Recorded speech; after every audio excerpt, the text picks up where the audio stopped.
ತುಂಬ ಮೃದುವಾದ ಆರೋಗ್ಯಕರವಾದ ವಯಸ್ಸಾದವ್ರಿಗೂ ಮಕ್ಕಳಿಗೂ ಆರೋಗ್ಯ ಚೆನ್ನಾಗಿರೋರ್ಗೂ ಕೂಡ ತುಂಬ ರುಚಿಯ ಆರೋಗ್ಯಕರ ಅಡುಗೆ. ಪೂರ್ಣ ಶ್ರೀ ಸೃಷ್ಟಿಗೆ ಸ್ವಾಗತ. ಇದು ಬೆರಕೆ ಸೊಪ್ಪು ಇಟ್ಕೊಂಡಿದ್ದೀನಿ. ಯಾವ ಸೊಪ್ಪು ಬೇಕಾದರೂ ಇಟ್ಕೋಬೋದು, ಅಥವಾ ಮೆಂತ್ಯ ಸಬ್ಸಿಗೆ ದಂಟು ಆ ಥರ ಮಿಕ್ಸ್ ಮಾಡಿ ಕೂಡ ಹಾಕ್ಕೋಬಹುದು. ಇದನ್ನು ಹೆಚ್ಕೊಳ್ತೀನಿ. ಈಗ ಬಾಣಲಿಗೆ ಒಂದು ಸ್ವಲ್ಪ 1-2 ಟೇಬಲ್ ಚಮಚ ಎಣ್ಣೆ ಹಾಕ್ಕೊಂಡು ಸಾಸಿವೆ ಹಾಕಿದ್ದೀನಿ.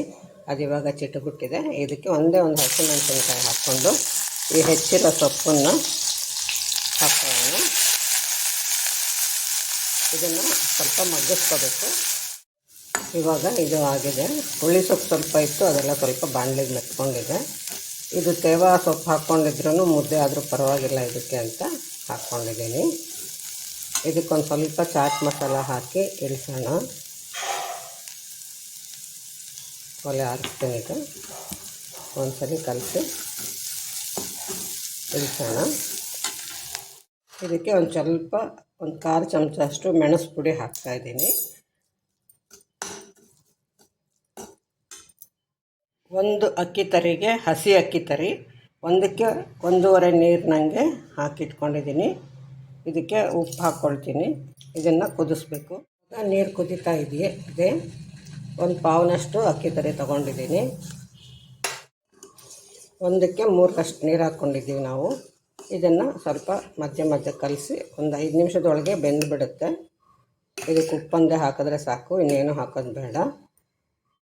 ಸ್ವಲ್ಪ ಕೈಯಾಡಿ ಕುದಿಸಿದ್ಮೇಲೆ ಉರಿ ಸಣ್ಣ ಮಾಡಿ 1 ನಿಮಿಷ ಮುಚ್ಚಿಡಬೇಕು.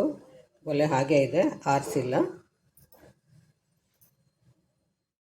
ಈಗ ಮತ್ತೆ ಒಂದ್ಸಲ ಚೆನ್ನಾಗಿ ಕಲಸಿ ಹಾಗೆ ಒಲೆ ಆರಿಸಿದ್ರೂ ಒಲೆ ಮೇಲೆ ಇರಲಿ, ಒಂದು ತಟ್ಟೆ ಮುಚ್ಚಿಡೋಣ. ಒಲೆ ಆರಿಸಿದ್ದೀನಿ. ಈಗ ಸ್ವಲ್ಪ ಹೊತ್ತು ಇದೇ ಇರಲಿ. ಇವಾಗ ನೋಡಿ 1 ನಿಮಿಷ ಬಿಡ್ತಿದ್ದಂಗೆ ಎಷ್ಟು ಗಟ್ಟಿಯಾಗಿದೆ ಅಂತ.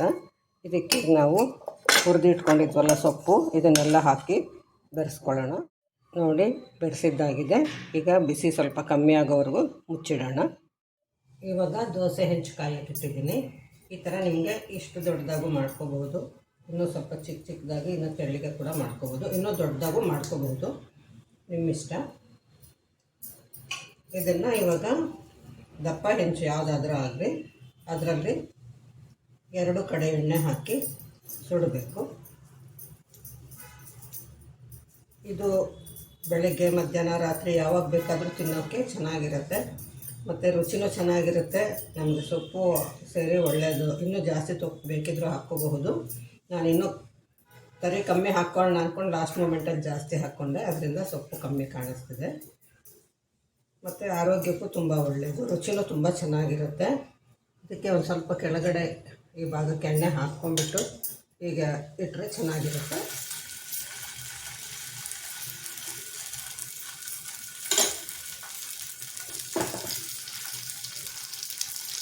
ಆಮೇಲೆ ಮತ್ತೆ ತಿರುವಾಕಿದ್ಮೇಲೆ ಇನ್ನೂ ಒಂದ್ಸರಿ ಎಣ್ಣೆ ಹಾಕ್ಕೋಬಹುದು. ಇಲ್ಲಿ ಮೇಲೆ ಹಾಕ್ತಾ ಇರ್ತೀನಿ. ಇದು ಎಣ್ಣೆ ಗೊತ್ತಲ್ಲ ನಿಮಗೆ, ಯಾರಿಗೆ ಎಷ್ಟು ಬೇಕೋ ಅಷ್ಟು ಎಣ್ಣೆ ಹಾಕ್ಕೊಂಡು ಎಷ್ಟು ಬೇಕೋ ಅಷ್ಟು ರೋಸ್ಟ್ ಮಾಡ್ಕೋಬಹುದು. ನೋಡಿ ಈ ಥರ ತಿರುವು ಹಾಕಿ ನಿಮಗೆ ಎಷ್ಟು ರೋಸ್ಟ್ ಬೇಕೋ ಸ್ವಲ್ಪ ರೋಸ್ಟ್ ಮಾಡಿದ್ರೆ ಸಾಕು, ತುಂಬ ಮಾಡಬೇಕಂತ ಏನಿಲ್ಲ. ಅದರ ಮೇಲೆ ನಿಮ್ಮಿಷ್ಟದ ಮೇಲೆ ನೀವು ಸ್ವಲ್ಪ ಮಾಡ್ಕೋಬಹುದು. ಇದು 20 ವರ್ಷದ ಮುಂಚೆ ನಾನು ತುಂಬ ಮಾಡ್ತಾಯಿದ್ದೆ, ಮತ್ತು ಯಾಕೋ ಕಮ್ಮಿ ಆಗೋದು ಬಿಟ್ಟೋಗ್ಬಿಟ್ಟಿತ್ತು. ಇವಾಗ ಜ್ಞಾಪಕ ಬಂತು ನಿಮಗೆಲ್ಲ ತೋರಿಸೋಣ, ತುಂಬ ಚೆನ್ನಾಗಿರುತ್ತೆ ಅಂತ ಹೇಳಿ ಮಾಡ್ತಾಯಿದ್ದೀನಿ.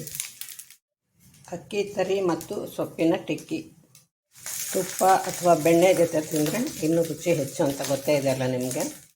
ಇದಕ್ಕೆ ಮಾಮೂಲಿ ಚಟ್ನಿ ಮಾಡಿದ್ರೆ ಸಾಕು.